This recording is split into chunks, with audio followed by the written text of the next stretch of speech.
ராமானுஜர். தாழ்த்தப்பட்ட மக்களை கோயிலுக்கு அழைத்து சென்று திருக்குலத்தார் என்று மரியாதையுடன் அழைக்க வைத்தவர்.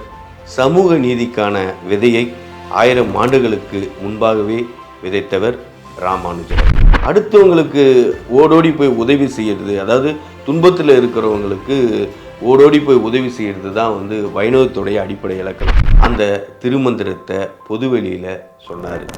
தன்னுடைய சுயநலத்துக்காக அதை தானே வச்சுக்காம மற்றவங்களுக்கு சொன்ன ஒரு மாபெரும் பரந்த மனப்பான்மை கொண்டவர் தான் ராமானுஜர். 1957 பராசக்தி படம் வெளிவந்த அந்த டைமில் தணிக்கைத்துறையிட பல்வேறு தணிக்கைகள் அவருக்கு நடந்திருக்கு அந்த படத்துக்கு. வணக்கம், நான் உங்கள் PNS பாண்டியன். இப்போ நாம் வரலாறு, தத்துவம், வாழ்வியல், சமூக விழிப்புணர்வு தொடர்பான ஆழமான உரையாடல்களை இந்த சேனலில் செய்கிறோம். நம்முடைய முதல் பயணத்துடைய நாயகன், வரலாற்றின் போக்கையே மாற்றியமைச்ச ஓர் ஆன்மீக புரட்சியாளர் ஸ்ரீ ராமானுஜர். ராமானுஜருடைய உடல் ஏறத்தாழ 900 ஆண்டுகளாக இன்னும் அழியாமல் பாதுகாக்கப்பட்டு வருது. அதுவும் நம்ம தமிழ்நாட்டில் திருவரங்கத்தில். ராமானுஜருடைய திருவுடலில் கால்நகங்கள் வளர்றதாகவும் சொல்கிறாங்க. 1000 ஆண்டுகளுக்கு முன்னால் பிறந்த மகான் ராமானுஜர் இன்றைக்கும் பல்வேறு தருணங்களில் பேசப்பட்டு வர்றதுக்கான காரணம் என்ன?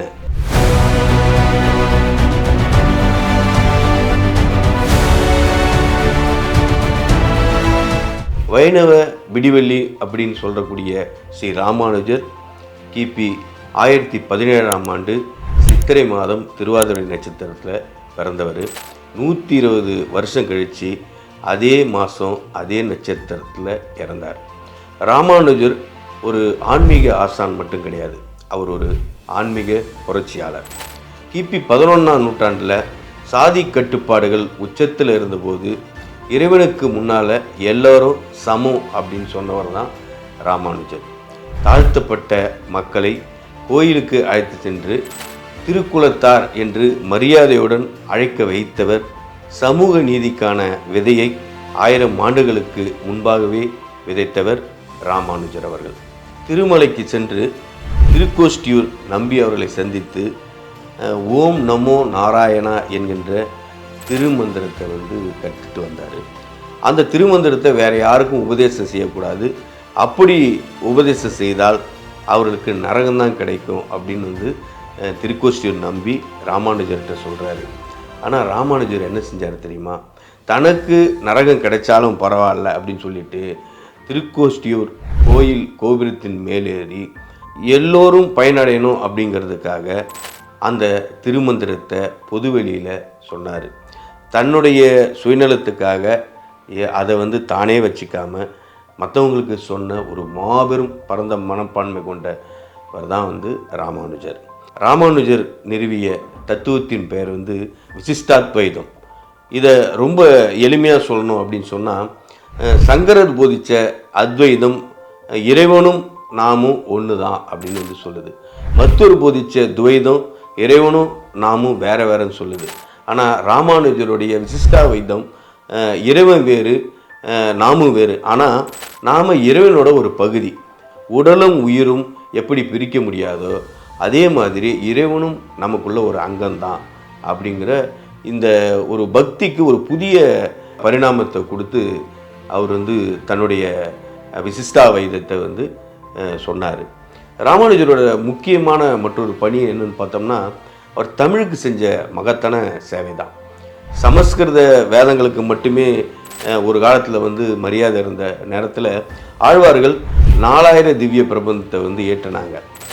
சமஸ்கிருத வேதங்களுக்கு சமமாக அதை போற்றி அனைத்து கோயில்களிலும் 4000 திவ்ய பிரபந்தத்தை ஓதணும் அப்படின்னு சொல்லி கட்டாயமாக்கினவர் ராமானுஜர். வேதம் தமிழ் செய்த மாறன் என்று நம்மாழ்வாரை அவர் போட்டிருக்காரு. இதன் மூலம் தமிழ் பக்தி இலக்கியம் எழுந்திருந்த அந்த மரியாதையை அவர் திரும்ப கொண்டு வந்தார்.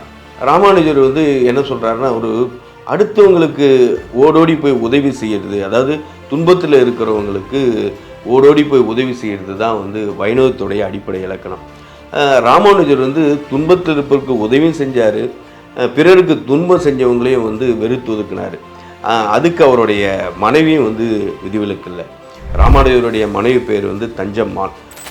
அவங்க வந்து ராமானுஜரை திருமணம் பண்ண பிறகு ராமானுஜர் தாழ்ந்த குலத்தை சேர்ந்த பலரோடு நட்பு பாராட்டியது அவங்களுக்கு பிடிக்கல. குறிப்பாக சொல்லப்போனால் ராமானுஜர் ஒரு முறை வந்து தன்னுடைய குருநாதர் தாழ்ந்த குலத்தை சேர்ந்த திருக்கச்சி நம்பியை நம்ம வீட்டுக்கு வந்து சாப்பிடணும், உணவருந்தணும் அப்படின்னு சொல்லி கூப்பிடுறாரு.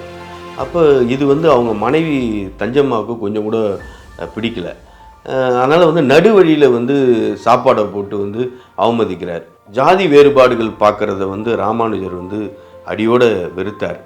ஸோ தன்னுடைய மனைவி தஞ்சம்மாள் பலமுறை இது போன்று தன்னுடைய தாழ்ந்த குலத்தை சேர்ந்த தோடர்களை அவமதிக்கிறத வந்து பார்த்து அவங்களே வந்து வெறுத்தார். ஸோ அதனால் அவங்கள விட்டு அவர் பிரிகிறார். திருமந்திரத்தை அறிந்து கொள்வதற்காக ராமானுஜர் வந்து 18 முறை திருமலைக்கு போகிறாரு. அவர் போயிட்டு அங்கே இருக்கக்கூடிய அந்த திருமந்திரத்தை வந்து பெற்றுட்டு வந்து குருவினுடைய பேச்சையும் கேட்காம அவர் வந்து அந்த திருக்கோஷ்டியூர் கோபுரத்து மேலே ஏறி அவர் சொல்கிறாரு. இப்போ என்ன சொல்கிறாங்கன்னா, ராமானுஜர் திருக்கோஷ்டியூர் கோபுரத்து மேலாம் வந்து ஏறி சொல்லலை. அவர் மதுராந்தகம், ஏன்னா அது கோபுரம் ரொம்ப பெருசு, மதுராந்தகம் கோயில் கோபுரத்து மேலே தான் வந்து அவர் ஏறி சொல்லியிருக்கலாம் அப்படின்னு சொல்கிறாங்க. 1000 வருடத்துக்கு முன்பு நடந்ததை தொடர்ச்சியாக பல்வேறு சூழலில் திருக்கோஷ்டியூர் கோபுரம் தான் அப்படின்னு சொல்லப்பட்டிருக்கு. ஆனால் அது இப்போ இல்லை அப்படின்னு வந்து சொல்கிறாங்க. அது மட்டும் இல்லாமல் இங்கே திருவரங்கத்தில் வந்து ராமானுஜருக்காக வந்து தனி கோயிலே இருக்குது. அந்த கோயிலில் வந்து அவருடைய மேனி, அதாவது தானான மேனி அப்படின்னு வந்து அந்த சொல்லப்படுற அந்த சிலை இருக்குது. இந்த சிலை வந்து மூலிகையெல்லாம் வந்து பாதுகாக்கப்பட்டு வருது. அதுதான் வந்து ராமானுஜருடைய திருவுடல் அப்படின்னு சொல்கிறாங்க. அந்த திருவுடலை தான் வந்து போற்றி பாதுகாத்து வரான்னு சொல்கிறாங்க. ஆனால் வைணவ பெரியவர்கள்லாம் இறந்தால் அவங்கள வந்து சமாதிப்படுத்தி அது மேலே துளசி மாடம் வச்சு அதை வந்து பிருந்தாவனம் அப்படின்னு வந்து கூப்பிடுறாங்க. அந்த மாதிரி தான் வந்து ராமானுஜருடைய சமாதி மீது தான் வந்து அந்த தானான மேனி அப்படிங்கிறக்கூடிய அந்த சிலை வந்து அமைக்கப்பட்டதாக வந்து சொல்கிறாங்க. அங்கே இருக்கிறது சிலையா அல்லது ராமானுஜருடைய திருவுடலா? 1000 ஆண்டு கழித்து கூட ராமானுஜர் இன்னைய வரைக்கும் வந்து பேசிட்டு வர்றாங்க. ராமானுஜரை பற்றி தொடர்ச்சியாக புத்தகங்கள் வந்து வெளிவந்திருக்கு. ராமகிருஷ்ணருடைய நேரடி சீடர் ராமகிருஷ்ணானந்தர் அப்படிங்கிறவர் வங்க மொழியில் எழுதி தமிழில் வந்து பன்மொழி புலவர் ஸ்ரீ எழுதியிருக்க ஸ்ரீ ராமானுஜர் வாழ்க்கை வரலாறு, கவிஞர் வாலி அவர்கள் எழுதி வெளியிட்டிருக்கிற வந்து ராமானுஜர் காவியம், டிஎன் சுகி சுப்பிரமணியம் அவர்கள் வந்து எழுதிய ராமானுஜர், அப்புறம் வந்து ஆர்.எம். வீரப்பன் அவர்கள் வந்து மதிப்புரை கொடுத்துருக்க அருளாளர் ராமானுஜர், மூத்த எழுத்தாளர்கள் சாந்தல்ய வந்து அந்த புத்தகத்தை எழுதியிருக்காரு. அப்புறம் வந்து மதத்தில் புரட்சி செய்த மகான் அப்படின்னு சொல்லி ஸ்ரீ அவர்கள் வந்து ராமானுஜரை பற்றி எழுதியிருக்காங்க. இது மட்டும் இல்லை, கலைஞர் தொலைக்காட்சியில் வந்து கலைஞர் அவர்கள் வந்து ராமானுஜரை பற்றி வந்து ஒரு தொடருக்கு வந்து கதவசம் எழுதினார். 2015 வாக்கில் இது நடந்தது. அந்த தொடர் ஒளிபரப்புனாங்க. இது ரொம்ப பரபரப்பாக பேசப்பட்டது. ஒரு பகுத்தறிவுவாதியான கலைஞர் ஆன்மீகவாதியான ராமானுஜரை பற்றி எழுதுகிறார். அவர் கொள்கையிலேருந்து விலகிட்டாருன்னு கேட்குறாங்க. இதை பற்றி கலைஞர்கிட்ட வந்து அப்போ கேட்குறாங்க. கலைஞர் வந்து ஏன் ராமானுஜ காவியத்தை வந்து எழுதணும் அப்படிங்கிறத வந்து ஒரு நல்ல சுவாரஸ்ய சம்பவமாக சொல்கிறாரு. அதாவது அந்த காலத்தில் வந்து படத்துக்கு வந்து சர்டிஃபிகேட் வாங்குறது, அதாவது தணிக்கை சான்றிதழ் வாங்கிறது வந்து ஒரு பெரிய விஷயமா இருந்துச்சு. 1957 வந்து பராசக்தி படம் வெளிவந்த அந்த டைமில் வந்து தணிக்கைத்துறையிட வந்து பல்வேறு தணிக்கைகள் வந்து அவருக்கு நடந்திருக்கு அந்த படத்துக்கு. ஸோ அதை தொடர்ச்சியாக வந்து திரும்பி பார் அப்படிங்கிற ஒரு படம், அந்த படம் வந்து நடிகர் திலகம் சிவாஜி கணேசன் எழுதி கலைஞர் கதைவசனம். அதுக்காக வந்து அந்த தணிக்கை அலுவலகத்தில் வந்து கூப்பிடுறாங்க, சில சென்சார்லாம் பண்ணணும் அப்படின்னு சொல்லி. ஒரு மவுண்ட் ரோட்டில் இருக்கக்கூடிய 5 மாடி கட்டடம், அந்த கட்டடத்தை வந்து கலைஞர் வந்து 5 மாடிக்கு லிஃப்ட்லாம் கிடையாதான். அப்போ அவர் தான் வந்து 5 மாடியை ஏறி ஏறி போகும்போது ஒவ்வொரு முறையும் ஒரு ஒரு குறை சொல்ல, இதை கட் பண்ணணும் அதை கட் பண்ண சொல்லி கிட்டத்தட்ட 4000 அடி வந்து கட் பண்ணிடணும் அப்படின்னு சொல்லியிருக்காங்களாம். அந்த படத்தோட டைரக்டர் காசிலிங்கம், அப்புறம் கலைஞர் அவங்களுடைய நண்பர்லாம் சேர்ந்து படியில் ஏறி ஏறி ஏறி ஏறி வந்து இறங்கி ஒவ்வொரு நாளும் போய் அதிகாரிகள்கிட்ட வந்து பேசுவாங்களாம். 5 மாடி ஏறி ஏறி இறங்கி இறங்கி வரோம், உங்களுக்கு அப்படி கூட ஒரு இறக்கம் இல்லையா, இவ்வளோ நாள் நீங்கள் வந்து அலைய விட்றீங்களே, எங்களுக்கு வந்து எப்படியாவது வந்து இப்போ சென்சார் சர்டிஃபிகேட் கொடுங்க அப்படின்னு வந்து கலைஞர் சொல்லும்போது, அப்போ அதுக்கு அந்த அதிகாரி வந்து சொல்கிறாராம், திருப்பதி மலை கூட மலை தான், அது மேலே ஏறி போனால் கூட புண்ணியம் கிடைக்கும் அப்படின்னு வந்து சொல்லியிருக்காரு. அது கலைஞர் திருப்பி வந்து ஒரு பஞ்சு வச்சுருக்காரு. என்னென்னா திருப்பதிக்கு போனாலும் இங்கே போனாலும் ஒரே ரிசல்ட்டு தான், என்னென்னா மொட்டை தான் அப்படின்ற மாதிரி வந்து சொல்லியிருக்காரு. ஸோ இது தவிர வந்து அந்த படத்தில் வந்து ஒரு குறிப்பிட்ட ஒரு வசனம் கூடவே கூடாது அப்படின்னு வந்து சொல்லியிருக்காங்க. அது என்ன வசனம் அப்படின்னா, கொள்கை முழக்கம் செய்வதற்காக கோபுரம் ஏறி நிற்கும் தலைவர்களே, அந்த கொள்கையிலிருந்து எத்தனை முறை வழுக்கி விழுந்திருக்கிறீர்கள் என்று ஒரு முறை திரும்பி பாருங்கள் அப்படிங்கிறது தான் அந்த வசனம். இந்த வசனத்தில் எந்த தப்பும் கிடையாது. இது ஏன் வந்து இந்த வசனத்தை வந்து நீக்க சொல்கிறீங்க அப்படின்னு கலைஞர் கேட்கும்போது, திருக்கோஷ்டியூரில் கோபுரத்து மேலே நின்று ராமானுஜர் வந்து சில கேள்விகளை கேட்டார், அவரை தான் இந்த வசனத்து மூலமாக நீங்கள் கிண்டல் செய்கிறீங்க அப்படின்னு சொல்லி அந்த அதிகாரிகள் வந்து சொன்னாங்களாம். இவங்க எவ்வளவோ விளக்கங்கள்லாம் வந்து கொடுத்து கூட அந்த ஒரு வசனம் மட்டும் படத்தில் இடம்பெறாமல் அதை அப்படியே வந்து நீக்கிட்டாங்களாம். ஸோ அப்போ தான் கலைஞர் வந்து யோசிச்சாரான், எப்படி ராமானுஜர்னா யார், சின்ன வயசில் வந்து ராமானுஜர் பற்றிலாம் கேள்விப்பட்டு பக்தி பாசுரங்கள்லாம் வந்து பாடுறத கேட்டிருக்க கலைஞர் அப்போ தான் ராமானுஜரை பற்றி தீவிரமாக சிந்தித்து பார்த்துருக்காரு. அதன் பிறகு ராமானுஜர் தொடர்ச்சியாக படிச்சுட்டு வந்து தான் ஒரு காலத்தில் வந்து குட்டி பத்மினி வந்து அந்த கலைஞர் டிவியில் தொலைக்காட்சி தொடர் எழுதணும் அப்படின்னு சொல்லும்போது அவர் வந்து ஒத்துக்கிட்டு, இல்லை நான் ராமானுஜரை பற்றி நானே எழுதுவேன், அவரை பற்றி நிறையா படிச்சிருக்கேன் அப்படின்னு சொல்லி மீண்டும் நிறைய புத்தகங்கள்லாம் வாங்கி அவர் படிச்சிருக்கார். அது மட்டும் இல்லாமல் அவர் சொல்கிறாரு, ஒருத்தவங்களை பற்றி இப்போ எழுதுகிறோம் படிக்கிறோன்னா அவங்க பேரில் வந்து ஒரு முழு ஈடுபாடு இருக்கணும். எனக்கு வந்து ராமானுஜர் வேலை ஈடுபாடு இருந்துச்சு தான், இல்லைன்னா பண்ண முடியாது அப்படின்னு சொல்லியிருக்காரு.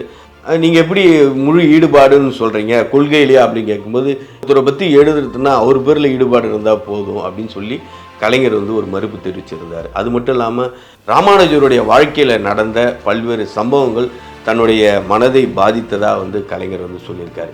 இதுக்காக வந்து இந்த வசனம் எழுதுறதுனாலேயோ கதை ராமானுஜரை பற்றி கதை எழுதுறதுனாலேயோ வந்து கொள்கையிலிருந்து நான் வந்து மாறலை அப்படின்னு சொல்லி ஒரு மிகப்பெரிய விளக்கம் வந்து கொடுத்தாரு.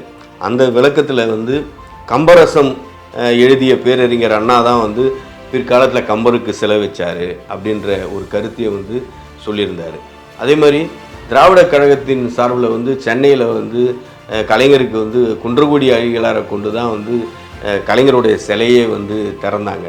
ஸோ அதனால் வந்து ராமானுஜரை பற்றி தான் எழுதுறதுனால அதில் வந்து முழு ஈடுபாடு காட்ட மாட்டேன் அப்படின்லாம் வந்து யாரும் வந்து நினைக்காதீங்க, நான் வந்து ஒரு ஈடுபாட்டோட தான் வந்து அதை எழுதணும்னு சொல்லி கலைஞர் சொன்னது அன்றைய தினம் வந்து பரபரப்பாக பேசப்பட்டது. 120 ஆண்டுகள் வாழ்ந்து இந்த பூமியில் வாழ்ந்த ஆயிரக்கணக்கானவருடைய வாழ்க்கையை மாற்றிய மகான் ஸ்ரீ ராமானுஜர். அவரது உடல், அதாவது தானான திருமேனி இன்றும் வந்து ஸ்ரீரங்கம் கோயிலில் 900 ஆண்டுகளை கடந்து நிற்கிறது. உலகம் முழுவதும் ராமானுஜர் பற்றிய பேச்சுகளும் அடிக்கடி அவரை பற்றிய பல்வேறு கருத்துக்களும் புத்தகங்களும் காணொளிகளும் வருவது வந்து ராமானுஜரை வந்து இன்னும் உயிர்ப்போடு வச்சிருக்கிறது. ராமானுஜரை மட்டுமல்ல, அவர் கொண்ட கொள்கையையும் இன்றளவு வந்து உயிர்ப்போட வச்சிருக்கு.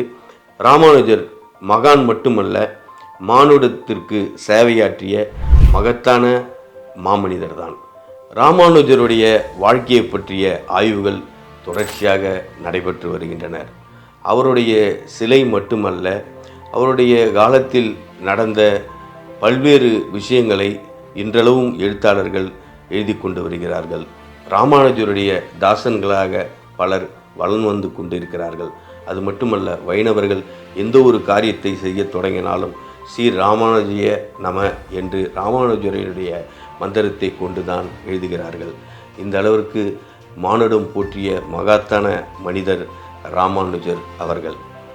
இதுபோன்ற பல்வேறு தகவல்களையும் பயனுள்ள கருத்துக்களையும் உங்களிடம் கொண்டு வந்து சேர்க்கும். நீங்கள் தொடர்ச்சியாக இணைந்திருங்கள், நண்பருக்கு பகிருங்கள். நன்றி.